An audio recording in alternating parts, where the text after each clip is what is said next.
ദൈവത്തിൻ്റെ അതിപരിശുദ്ധമായ നാമം ഇന്ന് പകലും നമ്മുടെ നിലവിൽ വാഴ്ത്തപ്പെടുമാറാകട്ടെ. നമുക്കൊരുമിച്ച് ദൈവസന്നിധിയിൽ കർത്താവിൻ്റെ മുഖത്തേക്ക് നോക്കുവാൻ കർത്താവ് ഒരുക്കുന്ന നല്ല അവസരത്തെ ഓർത്ത് ഞാൻ ദൈവത്തിന് സ്തോത്രം ചെയ്യുന്നു. ആത്മീയ ആരാധനയ്ക്കായി കടന്നു വന്ന എല്ലാ പ്രിയപ്പെട്ടവർക്കും കർത്താവായ യേശുക്രിസ്തുവിന്റെ നാമത്തിൽ സ്നേഹവന്ദനത്തെ പ്രാരംഭമായിട്ട് അറിയിക്കട്ടെ. പ്രാർത്ഥനയോടും ഏകാഗ്രതയോടും തുറന്നുള്ള അല്പസമയങ്ങൾ നമ്മൾ ഒരുമിച്ച് ദൈവവചനത്തിന് മുമ്പാകെയായിരിക്കുമ്പോൾ ദൈവത്തിൻ്റെ പരിശുദ്ധാത്മാവിന് ഇന്ന് പകലും നമ്മോട് സംസാരിക്കാനുള്ള ശബ്ദത്തിന് വേണ്ടി നമ്മുടെ കാതുകളെ തുറന്ന് കർത്താവെ അടിയനോട് സംസാരിക്കണമേ എന്നുള്ള സമർപ്പണത്തോടെ ദൈവകരം കേൾപ്പിച്ച് നമുക്ക് വചനത്തിലേക്ക് പ്രവേശിക്കാം. വായിച്ച സങ്കീർത്തന ഭാഗത്തേക്ക് വേഗത്തിൽ ദൈവമക്കളുടെ ശ്രദ്ധയെ കൊണ്ടുവരാൻ ഞാൻ ആഗ്രഹിക്കുകയാണ്. കഴിഞ്ഞ ചില ആഴ്ചകളായിട്ട് ഈ 107-ാം സങ്കീർത്തനം നമ്മൾ ധ്യാനിച്ചു കൊണ്ടിരിക്കുകയാണല്ലോ. എനിക്ക് തോന്നുന്ന 8-ാമത്തെ ആഴ്ചയിലായിട്ടാണ് നമ്മൾ ആ സങ്കീർത്തനത്തിന്റെ ധ്യാനത്തിലേക്ക് പ്രവേശിക്കുന്നത്. ഈ സങ്കീർത്തനത്തിൽ നിന്ന് പല ഗ്രൂപ്പുകളെ നമ്മൾ കണ്ടു. അവരുടെ അനുഗ്രഹങ്ങൾ, അവർക്ക് പറ്റിയ പ്രശ്നങ്ങൾ, ദൈവത്തെ വിളിച്ചപ്പോൾ ദൈവം കൊടുത്ത വിടുതലുകൾ, ഇതൊക്കെ നമുക്ക് മനസ്സിലാക്കുവാൻ കർത്താവ് സഹായിച്ചു. വേഗത്തിൽ ആ ഭാഗത്തോടൊരു ഓട്ടപ്രദക്ഷിണം നടത്തി ഞാൻ ഇന്നത്തെ വിഷയത്തിലേക്ക് പ്രവേശിക്കാൻ ആഗ്രഹിക്കുകയാണ്. നമുക്കറിയാം, ഒന്നാമത് നമ്മൾ കണ്ടത് വീണ്ടെടുക്കപ്പെട്ടവർ, വിമുക്തന്മാർ. പാർപ്പാൻ തക്ക പട്ടണം അവർ കണ്ടെത്താൻ ശ്രമിച്ചു, എന്നാൽ അവർക്ക് കണ്ടെത്തിയില്ല. ദൈവം അവരെ ചൊവ്വയുള്ള വഴിയിൽ നടത്തി പാർപ്പാൻ തക്ക പട്ടണം അവർക്ക് കൊടുത്തു. രണ്ടാമത്തെ ഗ്രൂപ്പ് ദൈവത്തിന്റെ വചനത്തോട് മത്സരിച്ചവർ, അവർക്കുണ്ടായ ശിക്ഷ. അടുത്ത ഗ്രൂപ്പ് ഭോഷന്മാർ, ദൈവവചനത്തിന് പ്രാധാന്യം കൊടുക്കാത്തവർ. മറ്റൊരു ഗ്രൂപ്പിനെ നമ്മൾ കണ്ടു കപ്പൽ കയറി ഓടിയവർ. അടുത്തത് സമുദ്ര സഞ്ചാരികൾ. കഴിഞ്ഞ ആഴ്ച നമ്മൾ ചിന്തിച്ചത് പ്രഭുക്കന്മാർ. ഇന്ന് പകൽ നമ്മൾ ചിന്തിക്കാൻ ആഗ്രഹിക്കുന്നത് ദരിദ്രന്മാർ. 41-ാമത്തെ വാക്യം നമ്മുടെ ചിന്തയ്ക്ക് വേണ്ടി നമുക്കൊന്ന് വായിക്കാം.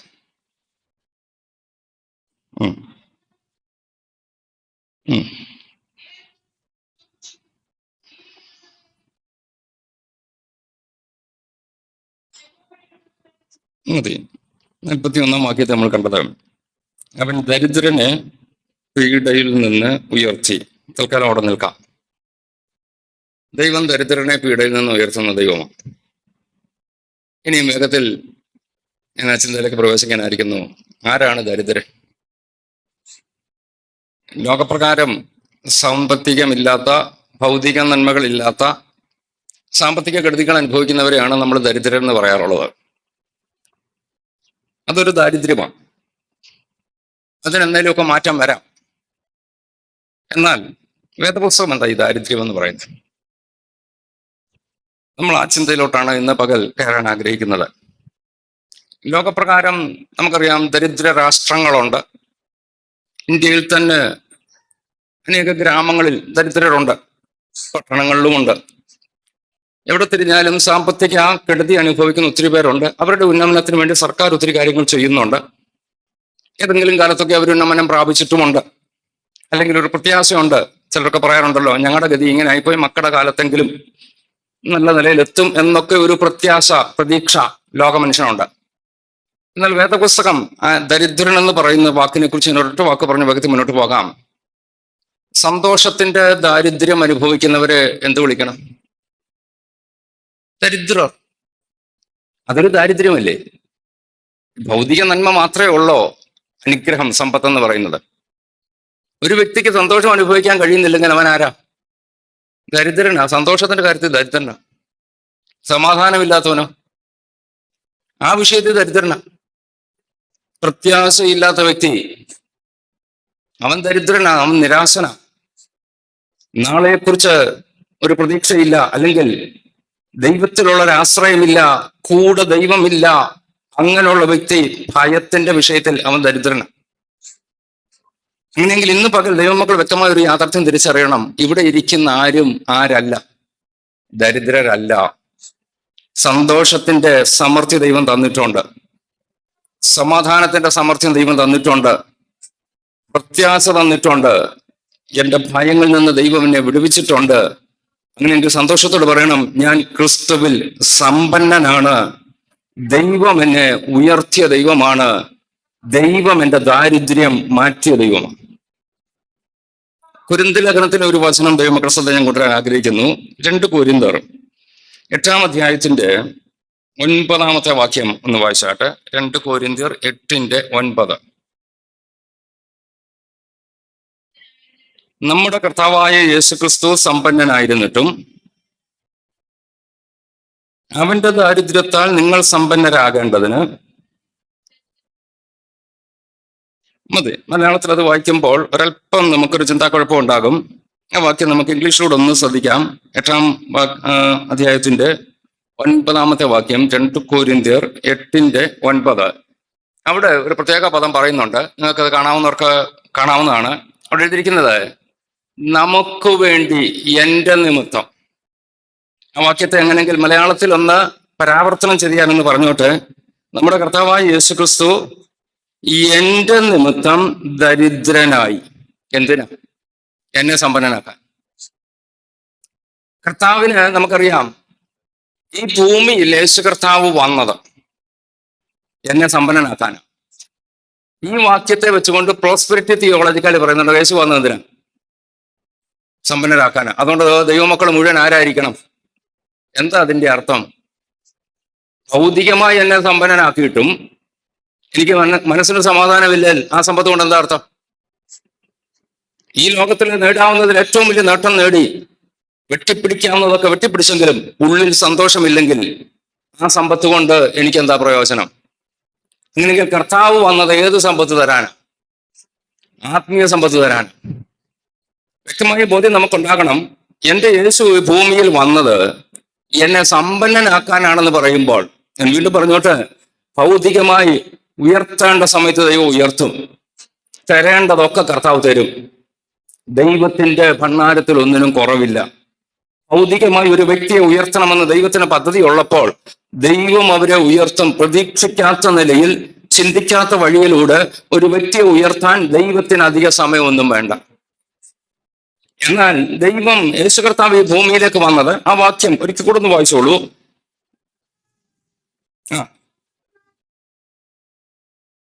അവന്റെ ദാരിദ്ര്യത്താൽ എന്ന് പറയുമ്പോൾ യേശു എനിക്ക് വേണ്ടി ഈ ഭൂമിയിലേക്ക് ഇറങ്ങി വന്നു. 33.5 വർഷം ഈ ഭൂമി ജീവിച്ചത് എന്നെ സമ്പന്നനാക്കാനാണ്. സ്വർഗത്തിലെ സകല മഹിമകളും വെടിഞ്ഞ്, സ്വർഗത്തിൽ ഒന്നിനും കുറവില്ല, പിതാവിനോട് തത്തുല്യമായ അവസ്ഥയിൽ സ്വർഗത്തിൽ വാണരളിയ യേശു കർത്താവ് ഭൂമിയിലേക്ക് വന്ന്, ഈ ഭൂമിയിൽ വന്നപ്പോൾ യേശു കർത്താവ് ആക്ഷരികമായി ദരിദ്രനായി മാറി. ഈ ഭൗതിക വിഷയത്തിൽ നമ്മൾ പഠിക്കുമ്പോൾ യേശു കർത്താവ് ഈ ഭൂമിയിൽ അക്ഷരികമായി ദരിദ്രനായിരുന്നു. തുറന്ന് വീഴാൻ ഒരു ഭവനമില്ല, കിടക്കാൻ ഒരു വീടില്ല. തന്റെ ജീവിതയാത്ര ഉടനീളം പഠിച്ചു കഴിഞ്ഞാൽ ഈ ഭൂമിയില് ഭൗതിക സൗകര്യങ്ങളൊന്നും യേശു അനുഭവിച്ചില്ല. യേശു ദരിദ്രനായി വന്നത് ആത്മീകമായി ദാരിദ്ര്യത്തിൽ കിടന്ന ചിലരെ ആത്മീയ സമ്പന്നരാക്കാനായിട്ടാണ് യേശു കർത്താവ് വന്നതെങ്കിൽ, കാലാകാലങ്ങളിൽ ആ സമ്പത്ത് അനുഭവിപ്പാൻ കർത്താവ് ഇടയാക്കിയത് ഓർത്ത് നമുക്കൊരു നിമിഷം ദൈവത്തിനൊന്ന് സ്തോത്രം ചെയ്യാം. കർത്താവേ, എന്നെ ക്രിസ്തുവിൽ സമ്പന്നനാക്കിയത് ഓർത്ത് ഞാൻ അങ്ങക്ക് നന്ദി പറയുന്നു. കർത്താവേ, എന്റെ ആത്മീയ ദാരിദ്ര്യത്തിൽ നിന്ന് എന്നെ വിടുവിച്ചതിനാൽ ഞാൻ അങ്ങക്ക് സ്തോത്രം ചെയ്യുന്നു. സന്തോഷത്തിന്റെ സമൃദ്ധി എനിക്ക് നൽകിയതിനാൽ, സമാധാനത്തിന്റെ നിറവ് എനിക്ക് നൽകിയതിനാൽ, സ്വസ്ഥത എനിക്ക് നൽകിയതിനാൽ, കർത്താവേ, ആ സമ്പത്ത് എനിക്ക് തന്നതിനാൽ ഞാൻ അങ്ങേക്ക് സ്തോത്രം ചെയ്യുന്നു. ദൈവകൃപ. എനിക്ക് എന്റെ യേശു കർത്താവ് ഭൂമി വന്നത് എന്നെ സമ്പന്നനാക്കാൻ. നമ്മൾ വായിച്ച ഭാഗത്തേക്ക് ഞാൻ ഒന്നുകൂടെ മടങ്ങി വെച്ചെന്നു. ഒന്നുകൂടെ വായിച്ചാൽ 107 സംഘത്തിലേക്ക് ഒന്ന് വന്നട്ടെ. 41-ാം വാക്യം. ദരിദ്രനെ പീഡയിൽ നിന്ന് ഉയർത്തി. മതി, 2 ഭാഗം കൂടെ പറഞ്ഞ് ഞാൻ അവസാനിപ്പിച്ചേക്കാം. ഭൗതിക ദാരിദ്ര്യം അതല്ല ഏറ്റവും വലുത്, ആത്മീയ ദാരിദ്ര്യമാണ് വലുത്. ഞാൻ പറഞ്ഞല്ലോ, ഭൗതിക ദാരിദ്ര്യം എന്നെങ്കിലും മാറും. കഷ്ടതയിലൂടെയൊക്കെ പോകുന്ന പലരോട്, ചിലരൊക്കെ നമ്മൾ പറയാതെ തന്നെ ഇങ്ങോട്ട് പറഞ്ഞിട്ടുണ്ടല്ലോ, വീടുകളിലൊക്കെ പലരും കയറി വരുമല്ലോ. വരുന്നവരുടെയൊക്കെ അനുഭവം പറയുമ്പോൾ ഏതെങ്കിലും കാലത്ത് ഒരു നല്ല ഗതി ഉണ്ടാകുമെന്ന് വിശ്വസിക്കുന്നു. എന്നാൽ ആത്മീയ വിഷയത്തിൽ ഈ ദാരിദ്ര്യം മാറണ എന്തോ ചെയ്താൽ മതി, കർത്താവിൻ്റെ അടുക്കൽ ചെന്നാൽ മതി. ഭൗതിക ലോകത്തൊരു പ്രതീക്ഷ, നടന്നാൽ നടന്നു. തലമുറയുടെ കാലത്തെങ്കിലും രക്ഷപ്പെടുന്നെന്ന് പലരും പറയുന്നെങ്കിലും രക്ഷപ്പെട്ടാൽ നല്ലത്. എന്നാൽ ആത്മീയ ദാരിദ്ര്യത്തിൽ നിന്ന് ഒരാൾക്ക് വിടുതൽ നേടാൻ ഒറ്റ വഴിയേ ഉള്ളൂ, യേശുവിന്റെ അടുക്കൽ ചെല്ലുക എന്നുള്ളത്. ഈ ഭൗതിക ദാരിദ്ര്യത്തിൽ നിന്ന് അവരെ വിടുവിച്ചപ്പോൾ അവർക്ക് കൊടുത്ത ചില അനുഗ്രഹങ്ങളോട് ഒന്ന് വേഗത്തിൽ ഓർപ്പിച്ച് നമുക്ക് മുന്നോട്ട് പോകാം. 107 സങ്കീർത്തനത്തിന്റെ 35, 36 വാക്യം ഒന്ന് വായിച്ചു.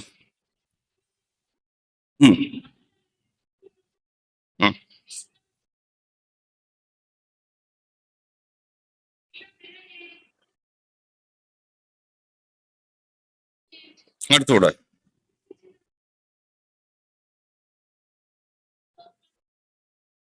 മതി. ആ ഭാഗത്ത് നമ്മൾ അതിന്റെ തൊട്ടു മുകളിൽ വായിക്കുന്നുണ്ട്. കഴിഞ്ഞ ആഴ്ച നമ്മൾ ആ ഭാഗം ചിന്തിച്ചതാണ്. നിവാസികളുടെ ദുഷ്ടത നിമിത്തം അവൻ നദികളെ മരുഭൂമി, നീരുറവുകളെ വരണ്ട നിലം, ഫലപ്രദമായ ഭൂമിയെ ഉവർനിലം, സമൃദ്ധിയിൽ നിന്നും ആ പച്ചപ്പിൽ നിന്നും ഒറ്റ ദിവസം കൊണ്ട് ദൈവം അവരെ വറുതിയിലേക്ക് കൊണ്ടുവന്നു, വരണ്ട നിലത്തേക്ക്. എന്നാൽ ഇവിടെ ദരിദ്രൻ അഥവാ ആത്മീയമായി ദൈവം ഒരു വ്യക്തിയെ സമ്പന്നനാക്കുമ്പോൾ, ദൈവത്തെ അറിയുമ്പോൾ, ദൈവത്തെ അവൻ മനസ്സിലാക്കുമ്പോൾ അവരുടെ ജീവിതത്തിൽ ഉണ്ടാകുന്ന രണ്ട് ആശയത്തിലൂടെ ഞാനത് പറയാം. ആത്മീയമായും ഭൗതികമായും നമ്മൾ വായിച്ചത് ഇവിടെ വായിച്ചത് ഇങ്ങനെയാണല്ലോ. അവൻ മരുഭൂമിയായിരുന്നു ജീവിതം, ഒന്നുമില്ലായിരുന്നു, ശൂന്യമായിരുന്നു. മുന്നോട്ട് നോക്കിയാൽ നന്മയൊന്നും പ്രതീക്ഷിക്കാനില്ല. പക്ഷെ എൻ്റെ യേശുവിനെ കണ്ടപ്പോൾ എൻ്റെ മരുഭൂമി എന്തായി മാറി? ജലതടാകമായി. ഇനിയിപ്പോൾ അവിടെ മരുഭൂമിയില്ല. ഇന്നലകളിൽ ശൂന്യമെന്ന് പറഞ്ഞെടുത്ത് ഇന്ന് ജലത്തിന്റെ സമൃദ്ധിയാണ്. പല അർത്ഥങ്ങളിൽ അതിനെ നമുക്ക് വ്യാഖ്യാനിക്കാൻ ഞാൻ ഇവിടെ ഉറങ്ങുന്നില്ല. മരുഭൂമിയെ, എൻ്റെ മരുഭൂമിയെ ഒരു ജലതടാകം, എനിക്ക് തണുപ്പ് നൽകുന്ന, ആശ്വാസം നൽകുന്ന, എനിക്ക് ജലം നൽകുന്ന, ജീവൻ നൽകുന്ന, മറ്റുള്ളവർ കൂടെ ആശ്വാസമാകത്തക്കവണ്ണം ഒരു ജലതടാകമാക്കി എൻ്റെ ജീവിതത്തെ, എൻ്റെ ദാരിദ്ര്യ അവസ്ഥയെ ദൈവം മാറ്റി. ഞാൻ എൻ്റെ ദൈവത്തെ കണ്ടപ്പോൾ, അടുത്ത വാചകത്തിൽ വായിച്ചോളൂ, വരണ്ട നിലത്ത് ഒന്നുമില്ലെന്ന് പറഞ്ഞിടത്ത് ഇപ്പം ചില ഉറവുകളുണ്ട്. ഈ ഉറവയൊക്കെ എൻ്റെ കർത്താവിൽ നിന്ന് വന്നതാ. Yes, hallelujah. എൻ്റെ ഉറവുകളൊക്കെ നിന്നിലാകുന്നുവെന്ന സങ്കീർത്തനത്തിൽ മറ്റൊരു ഭാഗത്ത് പറയുമ്പോൾ നമ്മൾ വളരെ വ്യക്തമായിട്ട് ഓർത്തോണം, എൻ്റെ സന്തോഷത്തിന്റെ ഉറവ എൻ്റെ ദൈവത്തിൽ നിന്നാണ് പൊട്ടിപ്പുറപ്പെട്ടത്. എനിക്ക് കിട്ടിയ ചില നന്മകൾ കൊണ്ടല്ല ചില ഉറവ കിട്ടിയത്. ഈ ഭൗതിക ലോകത്തെ ചിലതിൽ നിന്നും ചില ഉറവ പൊട്ടിപ്പുറപ്പെടും. പക്ഷെങ്കിൽ അത് എന്ന് അവസാനിക്കും നമുക്ക് അറിഞ്ഞുകൂടാ. എന്നാൽ എൻ്റെ ദൈവത്തിൽ നിന്ന് പൊട്ടിപ്പുറപ്പെടുന്ന ചില സന്തോഷത്തിന്റെ, സമാധാനത്തിന്റെ, സ്വസ്ഥതയുടെ, ജീവജലത്തിന്റെ ഉറവ എൻ്റെ ആയുസ് മുഴുവൻ നിലനിൽക്കത്തക്കവണ്ണം ആ ഉറവ എനിക്ക് തന്നതിനാൽ ഞാൻ ദൈവമേ അങ്ങേക്ക് സ്തോത്രം ചെയ്യുന്നു. Praise God. Hallelujah. ഹല്ലേലൂയ. വ്യക്തമായി ഓർക്കണം, വരണ്ട നിലത്ത് വായിച്ച വാക്യം എങ്ങനെയാണ് വായിച്ചത്? വരണ്ട നിലത്ത് നീരുറവകളാക്കും. അങ്ങനെയെങ്കിൽ ജീവിതത്തിൽ ദൈവമക്കൾ ഓർക്കണം, പലർക്കും ഇല്ലാത്ത സന്തോഷം എന്തുകൊണ്ടാണ് നമ്മൾ അനുഭവിക്കുന്നത്? ഒരുറവ പൊട്ടിയിട്ടുണ്ട്. എൻ്റെ യേശു എൻ്റെ ഉള്ളിൽ വന്നിട്ടുണ്ട്. ചിലപ്പോൾ ശാരീരിക ക്ലേശം കാണും, ഭൗതികമായ ചില താഴ്ചകൾ കാണും. എന്നാലും മുഖത്ത് നോക്കിയാൽ അറിയാം ഒരു സന്തോഷമുണ്ട്, ഒരു പ്രത്യാശയുണ്ട്. ഇത് എവിടുന്ന് കിട്ടി? Yes, hallelujah. ചില വരണ്ട നിലത്ത് നിന്ന് ദൈവവചനത്തിന്റെ ആശ്വാസത്തിന്റെ ഉറവ, പരിശുദ്ധാത്മാവിന്റെ എന്നെ ബലപ്പെടുത്തുന്ന ഉറവ, ദൈവകൃപയുടെ ഉറവ ചില വരണ്ട നിലത്ത് നിന്ന് പൊട്ടിപ്പൊളപ്പെട്ടത് കൊണ്ട് ഞാൻ ഇന്ന് സന്തോഷത്തോടെ ആയിരിക്കുന്നു. ധൈര്യത്തോടെ പറയാൻ കഴിയുന്ന കർത്താവേ, എന്റെ ദാരിദ്ര്യാവസ്ഥയിൽ നിന്ന് എനിക്ക് ഉറവ തുറന്നതിനായി ഞാൻ അങ്ങേക്ക് സ്തോത്രം ചെയ്യുന്നു. തീർന്നില്ല, അവരുടെ നന്മകൾ താഴോട്ടൊന്ന് വേഗത്തിൽ അങ്ങ് വായിച്ചു വിട്ടു, വിശദീകരിക്കുന്നില്ല. ഈസുന്നവരെ അവൻ അവിടെ ഒരു വാക്ക് ഞാൻ ആ ഭാഗം ഒന്ന് പറഞ്ഞു പോകാം. ദൈവസന്നിധിയിൽ ദൈവത്തിന് ഉയർത്താൻ കഴിയുന്നത്, അല്ലെങ്കിൽ ഈ ദാരിദ്ര്യം മാറാൻ കഴിയുന്നത് ആർക്കാ? വിശന്നവർക്കാ. നമുക്കറിയാം, ലൂക്കോസിന്റെ സുവിശേഷത്തിൽ ഈ മറിയയും എലിസബത്തും കൂടെ കണ്ടുമുട്ടുന്ന ഒരു കാഴ്ച നമുക്കറിയാം. എലിസബത്തിന്റെ വന്ദന സ്വരം കേട്ടപ്പോൾ മറിയയുടെ ഉള്ളത്തിൽ പിള്ളത്തുള്ളി. അതിനുശേഷം മറിയ ഒരു പാട്ട് പാടുന്നുണ്ട്. ജസ്റ്റ് ആ വാക്യം ഒന്ന് എടുത്താട്ടെ. ലൂക്കോസിന്റെ സുവിശേഷം 2-ാം അധ്യായത്തിലാണെന്ന് തോന്നുന്നു. അവിടെ 1-ാം അധ്യായത്തിലാണ് വാക്യം 53-ാം വാക്യം വായിച്ചു. 1:53. മതി. ലൂക്കോസ് 1:53 വായിച്ചത്. വിശന്നിരിക്കുന്നവരെ നന്മകളാൽ നിറച്ചു. സങ്കീർത്തനത്തിലെ വാക്യം കൂടെ ചേർത്ത് നമുക്കൊന്ന് ചിന്തിക്കാം. അവിടെ വായിച്ചത് വിശന്നവരെ അവനോട്. അങ്ങനെയെങ്കിൽ ഈ ദൈവത്തിന്റെ ആത്മീയ ഉറവ ലഭ്യമാകണമെങ്കിൽ എനിക്കൊരു വിശപ്പുണ്ടാകണം. വിശപ്പില്ലാത്തവർക്ക് ഈ നന്മ ലഭിക്കാൻ കഴിയത്തില്ല. ഒരു ഉദാഹരണത്തിന്, ഇപ്പൊ നിങ്ങൾ വീട്ടിൽ ഒരു മീറ്റിംഗ് നടത്തി എന്ന് കരുതുക. ഭക്ഷണം ഇഷ്ടം പോലെ അവിടെ ഉണ്ട്. യോഗം കഴിഞ്ഞ ആൾക്കാരൊക്കെ പോയി. വീണ്ടും ഒത്തിരി ഭക്ഷണം മിച്ചം. ആ സമയത്ത് നമ്മുടെ ഒരു ബന്ധു കയറി വന്നു. അദ്ദേഹത്തോട് പറഞ്ഞു, അല്പം ആഹാരം കഴിക്കാം. അദ്ദേഹം ഓൾറെഡി ഒരു കല്യാണം കഴിഞ്ഞു വരിക. ഫുഡൊക്കെ അടിച്ചു വന്നേച്ച് ചോദിച്ചാൽ അവരെന്തോ പറയും? ഐസ്ക്രീമും കഴിച്ച് വയറ് നിറഞ്ഞിരിക്കുവോ എനിക്കൊന്നും. എന്നാൽ രാവിലെ പോലും ഭക്ഷണം കഴിക്കാതെ തിരക്കിനിടയിൽ ഉച്ചയ്ക്ക് ഓടിയെത്തിയ ആളിനോട് അല്പം ഭക്ഷണം കഴിക്കാൻ പറഞ്ഞാലോ അവർ കഴിക്കും. അപ്പൊ ദൈവത്തിൽ നിന്ന് വല്ലതും പ്രാപിക്കണമെങ്കിൽ എന്തോ വേണം? വിശപ്പ് വേണം. കഴിഞ്ഞ ദിവസം നമ്മൾ ആ ഭാഗം ഒന്ന് ചിന്തിച്ചതാ. സകലവിധ ഭക്ഷണത്തോടും വെറുപ്പ് തോന്നുന്നൊരു അനുഭവമുണ്ട്. ആത്മീയമായി എനിക്കൊരു വിശപ്പ് തോന്നുന്നില്ലെങ്കിൽ അതിന്റെ അർത്ഥം എവിടോ രോഗമുണ്ട്, കാര്യമായ അസുഖമാണ്. വിശപ്പില്ലായ്മ രോഗത്തിന്റെ ലക്ഷണമാണ്. വിശന്നവരെയാണ് ദൈവം നിറയ്ക്കുന്നത്. എനിക്കൊരു ആത്മീയ ദാരിദ്ര്യം ഞാൻ അനുഭവിക്കുന്നെങ്കിൽ, കർത്താവേ എനിക്കൊരു വിശപ്പ്, വചനം കേൾക്കാൻ, അങ്ങയിൽ ആരാധിക്കാൻ, അങ്ങയോട് ചേരുവാൻ, ആ ദിവ്യ സാന്നിധ്യത്തിനായി എനിക്കൊരു വിശപ്പുണ്ടോ? അങ്ങനെയുള്ളവരെ നിറയ്ക്കാൻ ദൈവം മതിയായവനാ. ഒന്നുകൂടെ പറഞ്ഞോട്ടെ, അങ്ങനെയുള്ളവരെയാണ് ദൈവം പട്ടണത്തിൽ പാർപ്പിക്കുന്നത്. ആ വാക്യം ഒന്ന് വായിച്ചാല്. വിശന്നിരുന്നവരെയാ പറഞ്ഞു.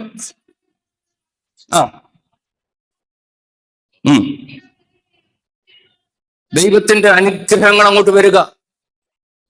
ദരിദ്രന്റെ ജീവിതത്തിൽ യേശുവിനെ കണ്ടപ്പോൾ, ദൈവം അവർക്ക് നന്മ കൊടുക്കാൻ തുടങ്ങിയപ്പോൾ, ഭൗതിക നന്മകൾ പിന്നാലെ, ഞാൻ വീണ്ടും പറയുന്നു, ഭൗതിക നന്മകളുടെ പിന്നാലെ ഓടരുത്.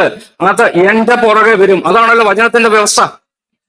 നന്മയും കരുണയും എന്റെ ആയുഷ്കാലം ഒക്കെയും എന്നെ പിന്തുടരും. ഞാൻ അതിന്റെ പുറകെ പോകണ്ട. ഭൗതികത എന്റെ പിന്നാലെ വന്നുകൊള്ളും. ഞാൻ യേശുവിന്റെ പിന്നാലെ പോവുക. കർത്താവേ എനിക്ക് അങ്ങയെ അറിയണം കർത്താവേ, എനിക്ക് അങ്ങയെ അല്പം കൂടെ പ്രാപിക്കണം കർത്താവേ, എനിക്ക് അങ്ങയുടെ വചനം ധ്യാനിക്കണം കർത്താവേ, അങ്ങയോടുള്ള സാമീപ്യത്തിലേക്ക് എന്നെ ഒന്ന് വരുത്തണം കർത്താവേ. ഈ ദാരിദ്ര്യം, ഈ ഒരു വിശപ്പ് എനിക്കുണ്ടോ? Yes, hallelujah. അവിടെ വായിച്ചെങ്ങനെയാണ്? അവർ മുന്തിരിത്തോട്ടം നട്ടുണ്ടാക്കുകയും സമൃദ്ധിയായി ഫലങ്ങളെ അനുഭവിക്കുകയും ചെയ്യും. ദൈവത്തിന്റെ നന്മയുടെ ഒരു സമൃദ്ധി ദൈവം തരണമെങ്കിൽ എനിക്കൊരു ദാരിദ്ര്യം അല്ലെങ്കിൽ ഒരു വിശപ്പ് ആവശ്യമാണ്. നമുക്ക് ദൈവത്തോട് പ്രാർത്ഥിക്കാം, കർത്താവേ ഈ നാളുകളിൽ ആ ഒരു വിശപ്പ് എനിക്ക് വേണം കർത്താവേ. ആ ഒരു ദാരിദ്ര്യ അവസ്ഥയിലേക്ക് എന്നെ ഒന്ന് എത്തിക്കണമേ എന്ന് ആത്മാർത്ഥമായിട്ട് പ്രാർത്ഥിക്കാമോ? ദൈവം നടത്താൻ വിശ്വസന. അടുത്ത ഭാഗം കൂടെ പറഞ്ഞ് പെട്ടെന്ന് അവസാനിപ്പിച്ചേക്കാം, സമയം മുന്നോട്ട് പോയിക്കൊണ്ടിരിക്കുന്നല്ലോ. ഭൗതിക ലോകത്തും ദൈവം ഒരാളെ ഉയർത്താൻ മതിയായവനാ. ഇയ്യോബിന്റെ പുസ്തകം 42 അധ്യായം വന്നെടുത്ത് അതിന്റെ 12 വാക്യം ഒന്ന് വായിച്ചേ.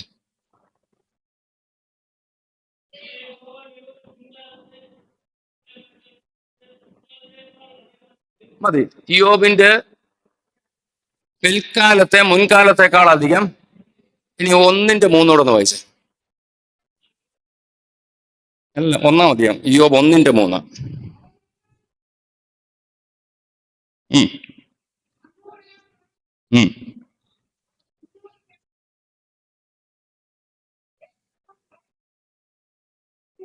അടുത്തത് മതി. സകല പൂർവ്വ ദിഗ്വാസികളിലും മഹാനായി സമ്പന്നനായിരുന്നു.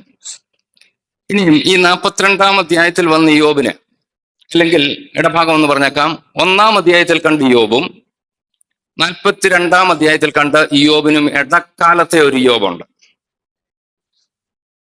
1 അധ്യായത്തിൽ ഇയ്യോബ് ബഹുസമ്പന്നൻ, പൂർവ്വ ദിക്വാസികൾ, കിഴക്ക് ദേശക്കാരിൽ ഏറ്റവും സമ്പന്നൻ ഇയ്യോബായിരുന്നു.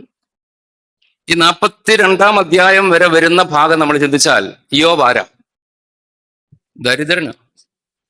ഉൾക്കൊള്ളാൻ പാടായിരിക്കും. അവിടെ നമ്മൾ 3 വാക്യത്തിൽ വായിച്ചാൽ 7000 ആട്, 3000 ഒട്ടകം, പിന്നെ കഴുത, കാള, ദാസന്മാർ. ഒറ്റ ദിവസം കൂടി ഇതെല്ലാം നഷ്ടപ്പെട്ടപ്പോൾ ഇയ്യോബ് ആരായി? ദരിദ്രനായി. ആ താഴെ ഇപ്പൊ നമ്മൾ വായിച്ച ഭാഗത്ത് വായിക്കണ്ട, ഞാൻ പറഞ്ഞു വിട്ടേക്കാം. അവരൊക്കെ എന്റെ വീട്ടിൽ വരാൻ തുടങ്ങിയെന്ന്. എപ്പോഴാ? സമ്പത്ത് വന്നപ്പം. ഇടക്കാലത്തോ? ബാക്കി ഒന്ന് എടുത്ത് ഒന്ന് വായിച്ചാൽ നമുക്കൊന്ന് അത് മനസ്സിലാകുമല്ലോ. 42 അധ്യായത്തിന്റെ 10 വാക്യം ഒന്ന് വായിച്ചേ. ആ ആ ആ ഉം ഉം.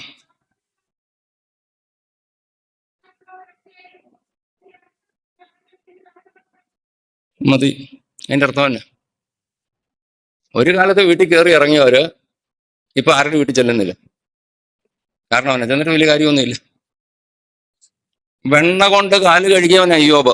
അപ്പൊ നമുക്ക് വായിച്ചിട്ട് നമുക്ക് അറിയാം എന്ന് പറഞ്ഞ സമൃദ്ധിയുടെ ഒരു അത്യുച്ച കോടിയിൽ വാണരുളിയവനാണ് യോബ്.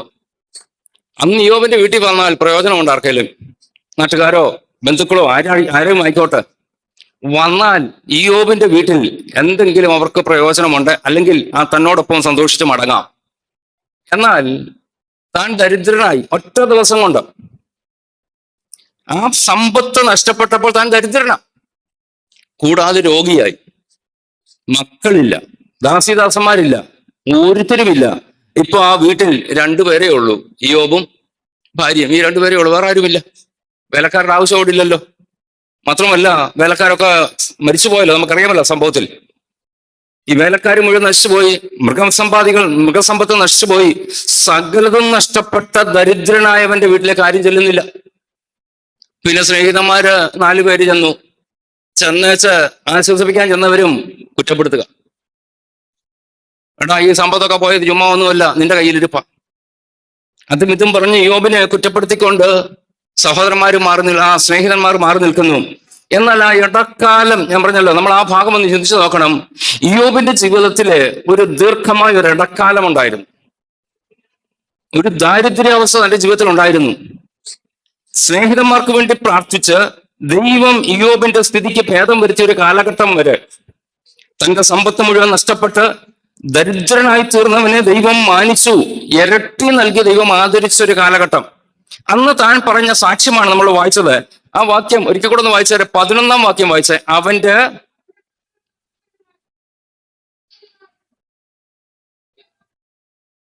ഉം ഉം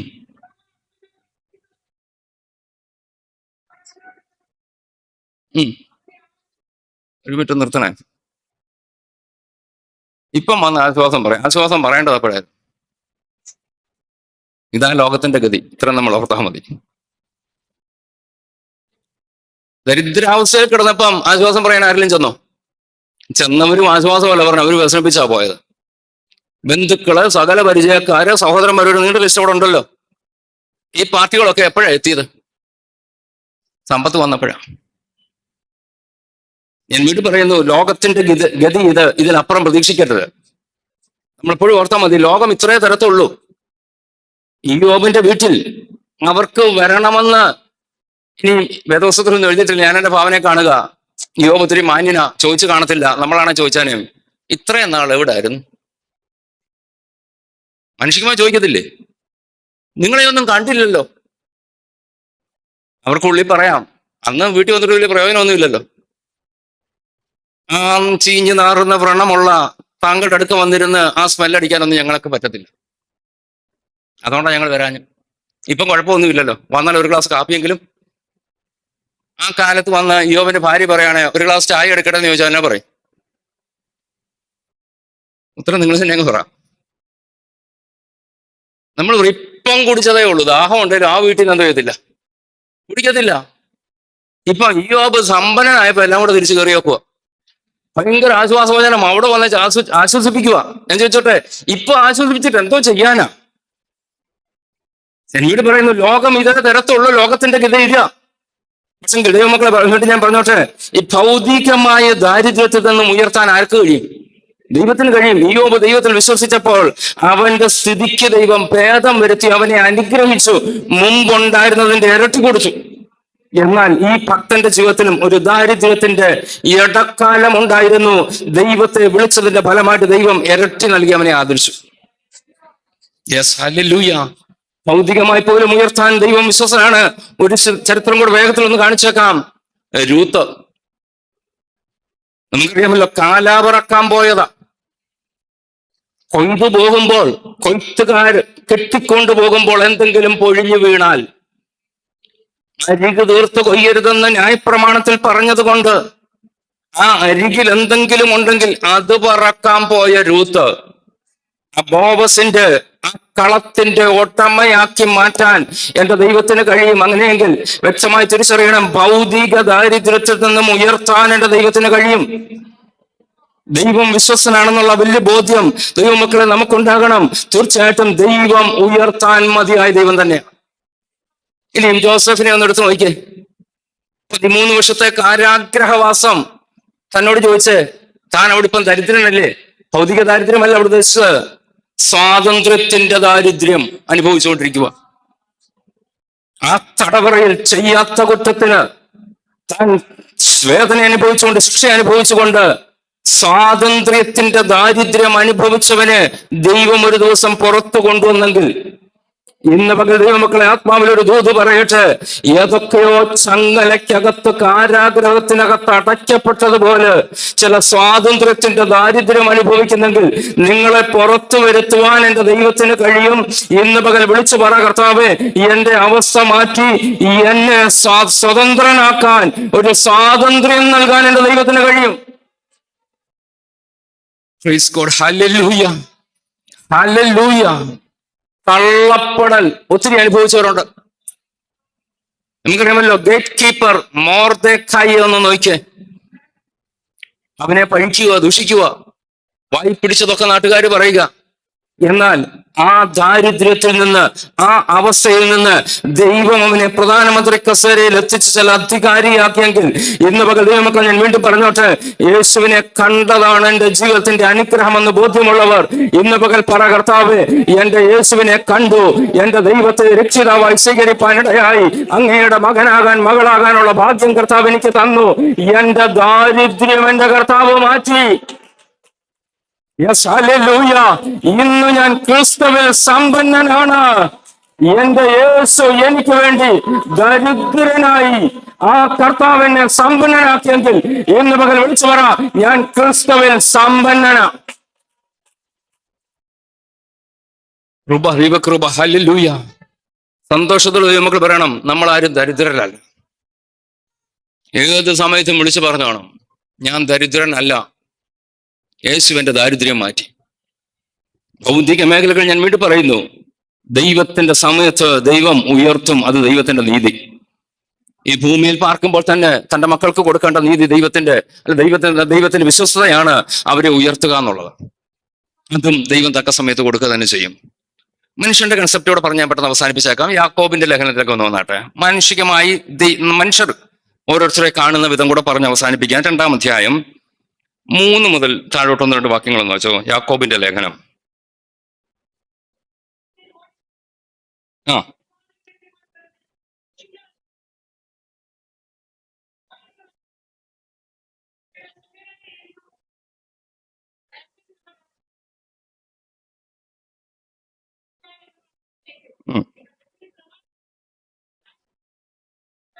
മതി, ബാക്കി ഭാഗത്തൊക്കെ ഞാൻ വരാം. അവിടെ നമുക്ക് വായിച്ചപ്പോൾ തന്നെ ആശയം മനസ്സിലായി. ലോകത്തിന്റെ കാഴ്ചപ്പാട് അവിടെ വായിച്ചത് എങ്ങനെയാണല്ലോ, നിങ്ങളുടെ പള്ളിയിൽ മൂടിയുള്ള വസ്ത്രം ധരിച്ചും പൊന്മോതിരം ഇട്ടും കൊണ്ട് ഒരുത്തനും മുഷിഞ്ഞ വസ്ത്രം ധരിച്ച് ഒരു ദരിദ്രനും വന്നാൽ, ആ ചർച്ചിൽ 2 ടൈപ്പ് ആൾക്കാർ വന്നു. ഒന്ന്, ആളുടെ വേഷം കണ്ടപ്പോഴേ മനസ്സിലായി ആള് സംതിങ്ങ. മറ്റൊരുത്തന്റെ വേഷം കണ്ടപ്പോൾ മനസ്സിലായി ഇവന് ഒന്നുമില്ല. ഈ വന്നപ്പം ആ സഭ ട്രീറ്റ് ചെയ്തത്, യാക്കോബോസിന്റെ ലേഖനം നമുക്കറിയാമല്ലോ, പ്രായോഗിക ജീവിതത്തെയാണ് പറയുന്നത്. താൻ പറഞ്ഞതാണ്, പൊൻവസ്ത്രം അല്ലെങ്കിൽ പൊൻമോതിരം അണിഞ്ഞ് അല്ലെങ്കിൽ മോടിയുള്ള വസ്ത്രം ധരിച്ച് വന്ന മനുഷ്യൻ ഏറ്റവും ബാക്കിൽ വന്നിരുന്നു എന്ന് കരുതുക. പാസ്റ്റർ ഇറങ്ങി ചെന്നേച്ച് വിളിച്ചുകൊണ്ട് വന്ന് സ്റ്റേജിൽ ഇരുന്നാട്ടച്ചാ ഇവിടെ സീറ്റുണ്ട്, ഇരുത്തും. എന്നാ മുഷിഞ്ഞ വസ്ത്രം ധരിച്ചു വന്നവന് സീറ്റില്ല, തൽക്കാലം അവിടെ നിൽക്കുക. പിന്നെ ഇരിക്കണമെന്നുണ്ടെങ്കിൽ തറയിലിരിക്കുക. ഞാൻ പറഞ്ഞല്ലോ, ലോകത്തിന്റെ കാഴ്ചപ്പാടാ. ദൈവസഭയിൽ ഒരിക്കലും അത് പാടില്ല, നമ്മുടെ ഇടയിൽ അങ്ങനെ ഇല്ല. എന്നാൽ ലോകത്തിന്റെ കാഴ്ചപ്പാടാണ് പറയുന്നത് രണ്ടുപേരും ആരാധനയ്ക്ക് വന്നവരാ. ഇനിയും ഒരു ഭാഗം കൂടെ നമ്മൾ വ്യക്തമായിട്ട് തിരിച്ചറിയണം. ആ രണ്ടുപേരുടെയും ഉള്ളിൽ ഉള്ള ആത്മാവിന്റെ വിലയാ ലോകത്തെക്കാൾ വലുതാ. സ്വർഗത്തിലെത്തുമ്പോൾ ധനികന്റെ ആത്മാവിനും ദരിദ്രന്റെ ആത്മാവിനും വ്യത്യാസമൊന്നുമില്ല. അവർക്ക് രണ്ടുപേർക്കും വേണ്ടിയാണ് യേശു മരിച്ചത്. യേശുവിനെ രക്ഷിതാവായി സ്വീകരിച്ച് ഈ രണ്ടുപേരുടെയും ആത്മാവിന് അവിടെ എത്തുമ്പോൾ ഒരേ വിലയാണ്. അവിടെ അടുത്ത വാക്യത്തെ നമ്മൾ വായിച്ചത്, 4-ാം വാക്യം ഒന്ന് വായിച്ചേ. ദരിദ്രനോട് നീ അവിടെ നിൽക്ക. ആ ആ മതി. അവിടെ യാക്കോബ് അപ്പോസ്തലൻ ചോദിക്കുന്ന ചോദ്യം കേട്ടോ. ഇങ്ങനെ നീ ചെയ്താൽ ദരിദ്രനോട് നീ തറയിലിരിക്ക്, മോടിയുള്ള വസ്ത്രം ധരിച്ചു വന്നവനോട് നീ ഫ്രണ്ട് സീറ്റിൽ വന്നിരിക്ക് എന്ന് പറഞ്ഞാൽ നിങ്ങളുടെ ഉള്ളിൽ എന്തില്ല? പ്രമാണമില്ല, ദൈവത്തിന്റെ നിയമമില്ല, ദൈവസ്നേഹമില്ല. പഴയ നിയമകാലത്തെ അനുസരിച്ചാണെങ്കിൽ ന്യായപ്രമാണം നിന്റെ ഉള്ളിലില്ല. അല്ലെങ്കിൽ നമുക്ക് പുതിയ നിയമത്തിലേക്ക് കടന്നുവെന്ന് പറയാം, ദൈവവചനം എന്റെ ഉള്ളിൽ ഇല്ലാത്തോണ്ടാ എനിക്ക് ആ തോന്നല് തോന്നിയത്. Yes, hallelujah. ഞാൻ വീണ്ടും ആ ഭാഗം ഒന്നുകൂടെ ആവർത്തിച്ചോട്ടെ. എപ്പോഴെങ്കിലും ഏതെങ്കിലും സാഹചര്യത്തിൽ, ഞാൻ പറഞ്ഞത് ലോകത്തിന്റെ ഗതിയാണ്, ദൈവസഭയ്ക്കകത്തോ ദൈവമക്കളുടെ ഇടയിൽ ഇത് ഉണ്ടാകാൻ പാടില്ല, അങ്ങനെ ഒരു ചിന്ത എന്റെ മനസ്സിലുണ്ടെങ്കിൽ വേറൊരു വ്യക്തിയെക്കുറിച്ച് പറയാതെ നമ്മളോട് പറ, എന്റെ ഉള്ളിൽ എന്തോ ഇല്ല, ദൈവത്തിന്റെ വചനമില്ല. ദൈവത്തിന്റെ സ്നേഹം എന്റെ ഉള്ളിലുണ്ടെങ്കിൽ ഞാൻ വേറുകൃത്യം കാണിക്കത്തില്ല, എല്ലാവരെയും ഞാൻ ഒരുപോലെ കാണും. നമുക്ക് ദൈവത്തോട് പ്രാർത്ഥിക്കാം, കർത്താവേ എന്റെ ഉള്ളിൽ നിന്ന് പ്രമാണം നഷ്ടപ്പെട്ടു പോകരുത്, ദൈവത്തിന്റെ വചനം നഷ്ടപ്പെട്ടു പോകരുത്. ദൈവത്തിന്റെ വചനത്തിന്റെ പ്രമാണം അനുസരിച്ച് എല്ലാവരുടെയും ഉള്ളിൽ ദൈവം കൊടുത്തിരിക്കുന്ന ആത്മാവിന് ഒരേ വിലയാണെന്ന് തിരിച്ചറിഞ്ഞുകൊണ്ട് ആത്മാവിന്റെ ഉടയവനായ ദൈവത്തിന്റെ സന്നിധിയിൽ വന്നിരിക്കുന്ന വ്യക്തികളുടെ ആത്മാവിന്റെ വില മനസ്സിലാക്കിക്കൊണ്ട് കൊടുക്കേണ്ട മാന്യത കൊടുക്കാൻ കർത്താവെ എനിക്കിടയാക്കണമേ. നമുക്ക് ദൈവത്തോട് പ്രാർത്ഥിക്കാം. അടുത്ത വാക്യം വായിച്ചോളൂ. അതിനുവേണ്ടിയാണ് ഞാൻ ഇത്ര വായിച്ചു വന്നത്. അടുത്ത ഭാഗം വായിച്ചാൽ ആ ഭാഗം അവസാനിപ്പിക്കാം. ആ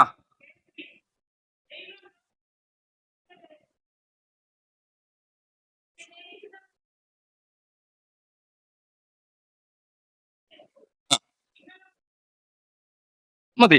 ആ ഭാഗത്ത് നമ്മൾ ശ്രദ്ധിച്ചല്ലോ. പ്രിയ സഹോദരന്മാരെ കേൾപ്പീൻ, ദൈവം ലോകത്തിൽ ദരിദ്രരായവരെ വിശ്വാസത്തിൽ സമ്പന്നരാക്കും. ഏതു മേഖലയിലും, ഞാൻ വീണ്ടും പറഞ്ഞു, ഭൗതികമായും സമാധാന ദാരിദ്ര്യമോ സന്തോഷ ദാരിദ്ര്യമോ എന്തനുഭവിക്കുന്നവരെയും ദൈവം വിശ്വാസത്തിൽ സമ്പന്നരും തന്നെ സ്നേഹിക്കുന്നവർക്ക് വാഗ്ദത്തം ചെയ്ത രാജ്യത്തിന്റെ അവകാശികളും ആകേണ്ടതിന് തെരഞ്ഞെടുത്തില്ലയോ? ദൈവം തെരഞ്ഞെടുത്തു എന്തിനാ? എന്നെ വിശ്വാസത്തിൽ സമ്പന്നനാക്കി തന്റെ രാജ്യത്തിന്റെ അവകാശിയാക്കാൻ. അല്ലെങ്കിൽ ദൈവരാജ്യത്തിൽ ഞാൻ അവകാശിയാണ്, ഞാൻ ദൈവത്തിൽ സമ്പന്നനാണ്, വിശ്വാസത്തിൽ ആത്മീയത്തിൽ ഞാൻ സമ്പന്നനാ. ദൈവം എന്നെ തെരഞ്ഞെടുത്തത് സമ്പന്നനാകാനാ. Yes, hallelujah. ഇത് പറയുമ്പോൾ, ഈ സമ്പത്ത് എന്നുള്ള വാക്ക് കേൾക്കുമ്പോൾ അറിയാതെ ഭൗതികത കയറി വരും. ഞാൻ പറഞ്ഞല്ലോ, അത് 2-ാം സ്ഥാനത്ത് നിൽക്കട്ടെ. എന്റെ ഉള്ളിൽ ദൈവം വിശ്വാസത്തിന്റെ സമ്പത്ത് തന്നെങ്കിൽ, എന്നെ നിത്യരാജ്യത്തിന്റെ അവകാശിയാക്കാനായിട്ട് ദൈവം എന്നെ വിളിച്ചെങ്കിൽ ഞാൻ ഞാൻ സമ്പന്നനാ, ഞാൻ വിശ്വാസത്തിൽ സമ്പന്നനാണ്, ഞാൻ പിന്നോട്ട് പോകുന്ന വിഷയമില്ല, ലോകത്ത് മറ്റാരേക്കാൾ ഞാൻ സമ്പന്നനാണ്. കർത്താവ് എന്റെ ഉള്ളിൽ തന്നിരിക്കുന്നത് വില കൊടുത്താൽ വാങ്ങാൻ കിട്ടുന്നതല്ല. കൃപ. സന്തോഷം വില കൊടുത്താൽ വാങ്ങത്തില്ല. സമാധാനം വില കൊടുത്ത് വാങ്ങാമെങ്കിൽ നമുക്കറിയാമല്ലോ, എത്ര കോടീശ്വരന്മാർ ആത്മഹത്യ ചെയ്യുന്നു. പൈസ ഇല്ലാഞ്ഞിട്ടാണോ? സ്വാധീനമില്ലാഞ്ഞിട്ടാണോ? അധികാരമില്ലാഞ്ഞിട്ടാണോ? സ്വസ്ഥത നഷ്ടപ്പെട്ടവർ പലരും ലോകത്ത് നിന്ന് ജീവൻ അവസാനിപ്പിച്ച് മാറിപ്പോകുന്നത് വിലയ്ക്ക് വാങ്ങാൻ കിട്ടിയിരുന്നെങ്കിൽ അവരൊക്കെ വില കൊടുത്ത് വാങ്ങിയേനെ.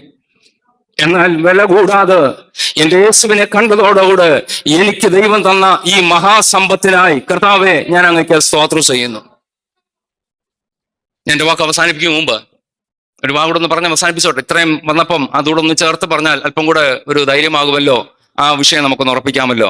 ലൂക്കോസിന്റെ സുവിശേഷത്തിൽ യേശു കർത്താവ് ഒരു ഉപമ പറയുന്നുണ്ട്. ധനവാനായ ഒരു മനുഷ്യന്റെ ഭൂമി വിളഞ്ഞു. 12-ാം അധ്യായത്തിൽ ലൂക്കോസിന്റെ സുവിശേഷം, അതോടൊന്ന് പറഞ്ഞ് ഞങ്ങൾ ക്ലോസ് ചെയ്യാം. 12-ലാണ്. യെസ്, 12-ാമത്തെ അവിടുത്തെ 12-ന്റെ 16 മുതലുള്ള വാക്യങ്ങൾ വായിച്ചോളൂ. ഒരു ഉപമയും ഉം,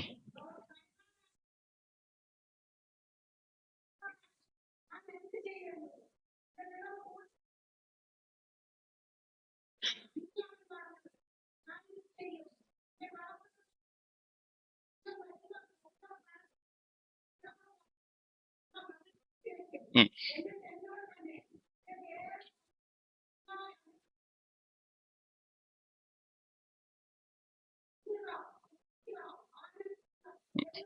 ഉം,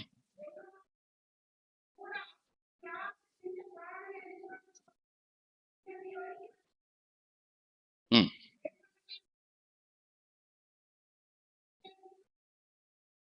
മതി. അവിടെ കർത്താവ് ഉപമ പറഞ്ഞപ്പോ ആരാ സമ്പന്നൻ? ദൈവവിഷയമായി സമ്പന്നനാകാത്ത ആരും ആരല്ല? സമ്പന്നരല്ല.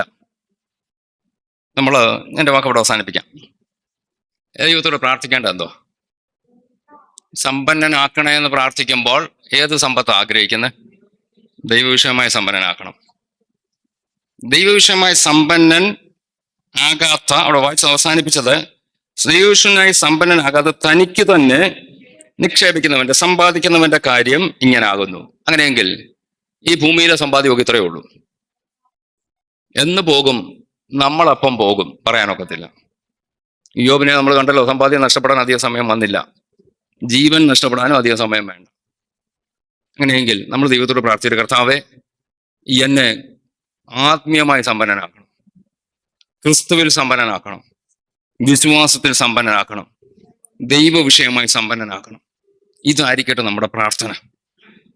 ഒരിക്കൽ ഒരു താഴ്വരയിൽ അനേക ആൾക്കാർ തിങ്ങിപ്പാർക്കുന്ന ഒരു താഴ്വര, വളരെ സന്തോഷത്തോടെ സമാധാനത്തോടെ ജനങ്ങൾ പാർക്കുന്ന താഴ്വരയിൽ ഒരു സന്ധ്യാസമയത്ത് ഒരു അശരീരി കേട്ടു.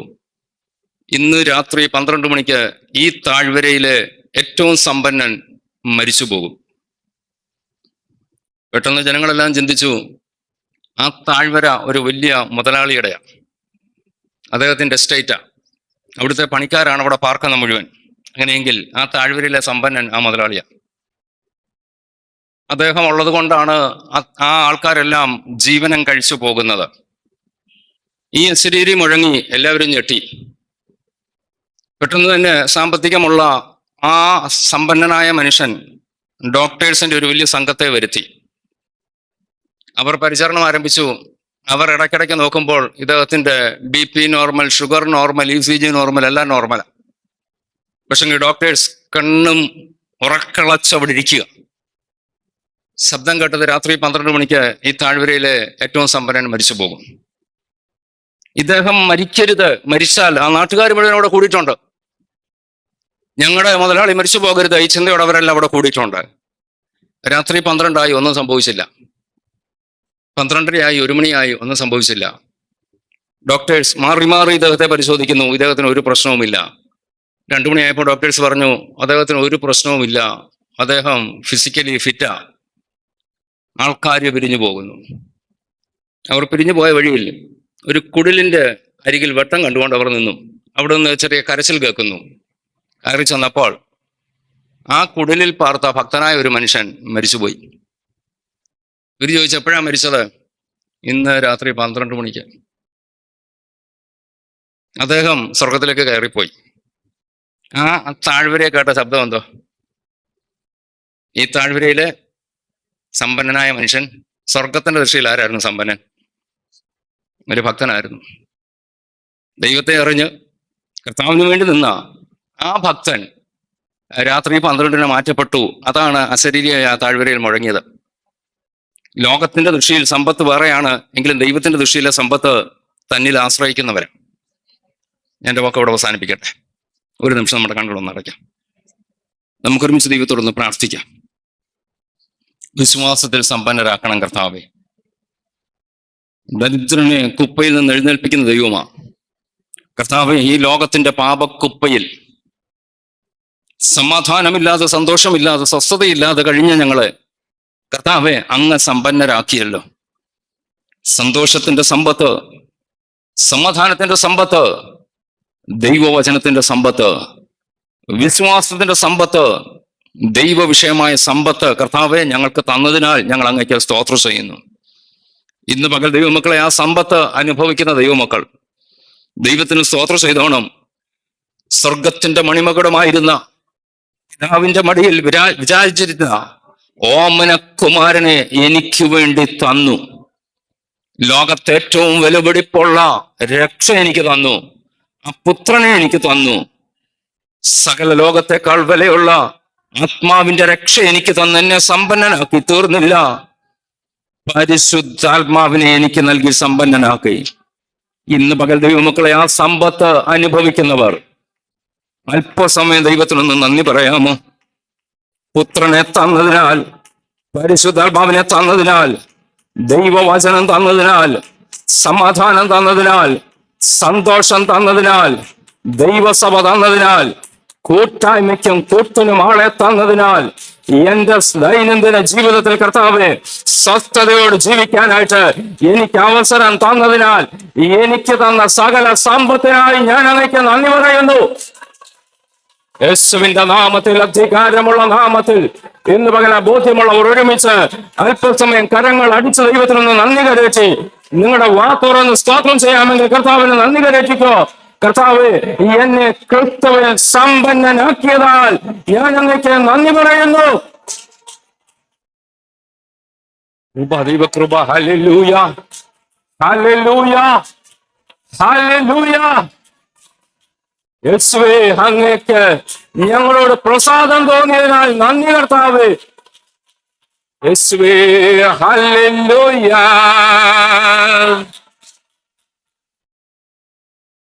കൃപ, ദൈവകൃപ, ദൈവകൃപ, ദൈവകൃപ, ദൈവകൃപ, ദൈവകൃപ, ദൈവകൃപ.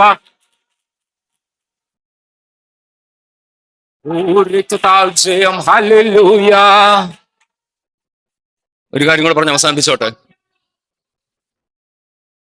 ഇത് നഷ്ടപ്പെടുത്താൻ ശ്രമിക്കുന്ന ഒരു എതിരാളിയുണ്ട്. വൃദ്ധന്മാരെ പോലും തെറ്റിച്ചു കളവാൻ ഊടാടി സഞ്ചരിക്കുന്ന ഒരു പിശാചുണ്ട്. എന്റെ സമ്പത്ത് എടുത്തു കൊണ്ടുപോകാൻ, യെസ് ഹല്ലേലൂയ, എന്റെ സമാധാനം എടുക്കുവാൻ, സന്തോഷം എടുക്കുവാൻ, എന്റെ സ്വസ്ഥത കെടുത്താൻ, ആ വിഷയത്തിൽ എന്നെ ദരിദ്രനാക്കാൻ ശ്രമിക്കുന്ന ഒരു എതിരാളി എനിക്കുണ്ട്. ദൈവത്തിന്റെ സർവായുധം ധരിച്ചുകൊണ്ട് ഈ ദിവസങ്ങളിൽ നമുക്ക് മുന്നേറാൻ ദൈവത്തോട് പ്രാർത്ഥിക്കാം. കർത്താവേ, ദൈവം തന്ന ആത്മീയ സമ്പത്ത് നഷ്ടമാകാൻ ഇടവരരുത്. അവസാന ശ്വാസം വരെ നിലനിർത്താനുള്ള കൃപ എനിക്ക് തരണമേ. ആ സമർപ്പണത്തോട് നമുക്ക് ദൈവകരം കേൾപ്പിച്ചു കൊടുക്കാം. ഓ ഹല്ലേലൂയ, ഹല്ലേലൂയ. വലിയവനായ കർത്താവ് അതിനിടയാക്കട്ടെ എന്നുള്ള പ്രാർത്ഥനയോട്, ഈ വചനങ്ങൾ അതിനൊരു മുഖാന്തരമാകട്ടെ എന്നുള്ള ആശംസയോട് ഞാൻ എന്റെ വാക്കുകൾക്ക് ഇവിടെ വിരാമം കൊടുക്കുന്നു. കർത്താവ് നമ്മളെ എവരെയും സഹായിക്കും, അനുഗ്രഹിക്കുകയും ചെയ്യുമാറാകട്ടെ.